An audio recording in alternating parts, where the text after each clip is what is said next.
Right of abode for citizens of UK and colonies. Hello, my dearest friends. Svetlana Shlapak, the founder of UKVisaSuccess.com is here.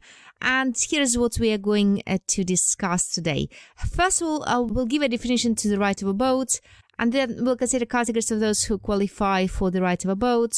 We'll talk about how one can prove that they have a right of abode, whether there are any restrictions on exercise of the right of abode, who qualifies for a certificate of entitlement, and we'll finalize today's video by talking about how much you need to pay for your certificate of entitlement application.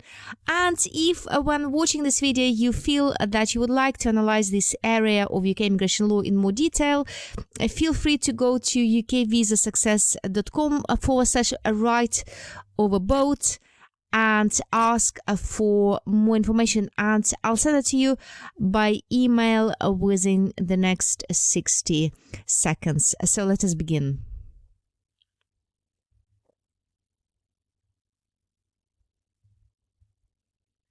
What is a right of abode? I decided to give you a very straightforward Wikipedia definition without going into any legal details. So the right of abode is an individual's freedom from immigration control in a particular country. A person who has the right of abode in a country does not need permission from the government to enter the country and can live and work there without any restrictions. So in other words, rights of British citizens and those with the rights of abode are almost the same. So let us start with the easiest bit. With very few exceptions, citizens of the UK and colonies who had a right of abode in the UK on 31st of December 1982 became British citizens under the British Nationality Act 1981, which by the way came into force on 1st of January 1983. Who qualifies for the right of abode? Well, there are generally two categories of those who may qualify. Persons with the right of abode before 1st of January 1993 and persons with the right of abode on or after 1st of January 1983. So let us consider those who were born before 1983 first. There are generally 6 categories of those who may qualify. And let us consider this in more detail. So the first one is where we have a citizen of the UK and colonies who was born, adopted or naturalized or registered in the UK. Naturalized means when they applied to become a British citizen. And the second category is where we have a citizen of the UK and colonies who was born to or adopted by a parent who at the time of the person's birth or adoption had right of abode. And it is, guys, very important to understand the legal definition of a parent before 1st of January 1983. So before 1st of January 1983, a parent was the mother but not the father of an illegitimate child.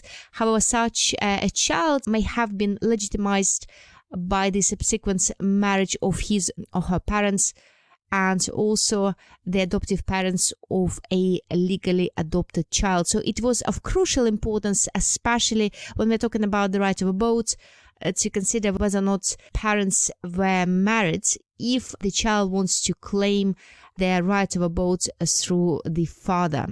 And adopted means legally adopted by order of a UK court or in any country listed in the schedule of adoption of these legal documents. Category number 3, where we have a citizen of UK and colonies who was ordinarily a resident in the UK for a continuous period of 5 years before 31st of December 1982. And time subject to immigration conditions can be included, but the conditions must have been removed before completion of the 5-year period of time. So eventually they should have had an equivalent of indefinite leave to remain, where there were no conditions on their stay in the UK. And the next category number 4, is where we have a Commonwealth citizen with a parent or adopted parent who at the time of birth or adoption was a citizen of UK and colonies by birth in the UK. The next one is a female Commonwealth citizen who is or has been married to a man with the right of abode at any time before 31st of December 1982. Guys, and it's really important that it doesn't really matter whether or not this female Commonwealth citizen is now divorced from that man. And the last category for those who had the right of abode before 1983 is a female citizen of the UK and colonies who is or has been married to a man with the right of abode at any time before 31st of December 1982. Okay, so this was our category of those who had the right of abode before 1983. What about persons with the right of abode on or after 1st of January 1983? There are only 2 categories here. First of all, we have British citizens, and also we have other Commonwealth citizens who had a right of abode on 31st of January 1982 and have not ceased to be Commonwealth citizens at any time since then. So these are a Commonwealth citizens with a parent or adoptive parent who at the time of the person's birth or adoption was a citizen of the UK and colonies by birth in the UK, or where we have a female Commonwealth citizen who is or has been married to a man with the right of abode at any time before 31st of December 1982. To assess whether a citizen of UK and colonies had the right of abode on 31st of December 1982, I've created 2 tools. So if you go to ukvisasuccess.com/right of abode, I will provide you with, first of all, the citizens of UK and colonies right of abode home office chart, where you can go and check whether or not you qualify, and secondly with the mind map which I've just analyzed in these videos. And also I can provide you with the list of all places which on 1st of January 1949 comprised the UK and colonies and which ceased to be a part of UK and colonies between 1st of January 1949 and 1st of January 1983. How can you prove your right of abode?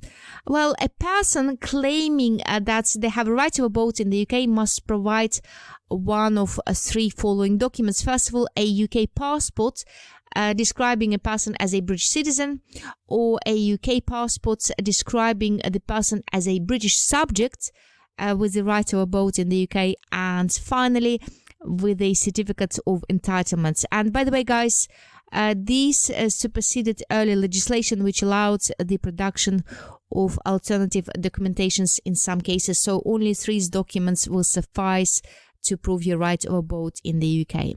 And if anyone travels and wants to enter the UK and claim their right of abode, but they are unable to produce any of these documents, they will be treated as a subject to immigration control. In other words, the immigration officer will be checking if they meet the rules. For example, if they're claiming entry for settlement purposes, and the rules state that they should have an entry clearance in order to travel and settle here in the UK, then entry will be refused in these bases. So you need to have one of these 3 documents in order to prove your right of abode to the UK. Who qualifies for a certificate of entitlement? There are 2 categories. Those who qualified by becoming a British citizen on or after 1st of January 1983 and who applied for a certificate of entitlement to be inserted in their non-British passports, and secondly where we have Commonwealth citizens who did not become British citizens on 1st of January 1983 but had the right of abode immediately before that date and retained their right of residence after that date. And when cannot a certificate of entitlement be issued? Well, you cannot get a certificate of entitlement in a non-British passport if you hold a current British passport, and also you cannot apply for a certificate of entitlement if you already have a British passport. And finally, you cannot have it in a foreign passport if you already have a certificate of entitlement inserted in another passport. So in other words, when you have two foreign passports and one of them has this a certificate of entitlement endorsement in your passport. Guys, just wanted to draw attention to the fact that in certain circumstances there may be restrictions on your right to exercise your right of abode.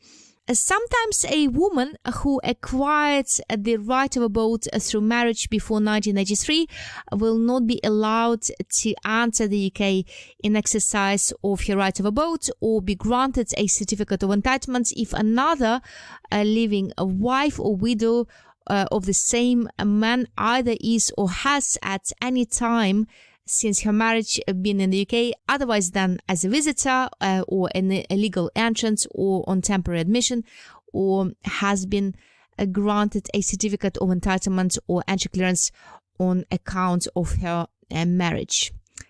The good news is that the restrictions do not prevent a wife who entered the UK in that capacity before 1st of August 1988, that is 1st of August 1988, from returning to the UK or from being issued with a certificate of entitlement or entry clearance enabling her to do so, even if otherwise already in this country, nor do they apply to a wife who has been in the UK at any time since her marriage, if she was then the only wife who have entered or been cleared for entry to the UK. And how much do you need to pay if you would like to apply for certificates of entitlement? The fee is the same for 2019 and 2020. They haven't increased the fee, so it's £388. And this is it, my friends. This is all we wanted to discuss in this video. Just to remind you that if you would like to receive a very short email from me updating you on the developments in the world of UK immigration law, please submit your application at ukvisasuccess.com/newsletter. And also, if you visit ukvisasuccess.com/more, you'll find plenty of resources clarifying various UK immigration routes. I arrange free online masterclasses on various UK immigration law topics, and I duly keep our ukvisasuccess.com community informed on when they take place. Feel free to either explore this link, ukvisasuccess.com/more, or just go generally to ukvisasuccess.com, where you'll also find various articles which I've written to help you understand how the UK immigration system works. Have an amazing week, guys.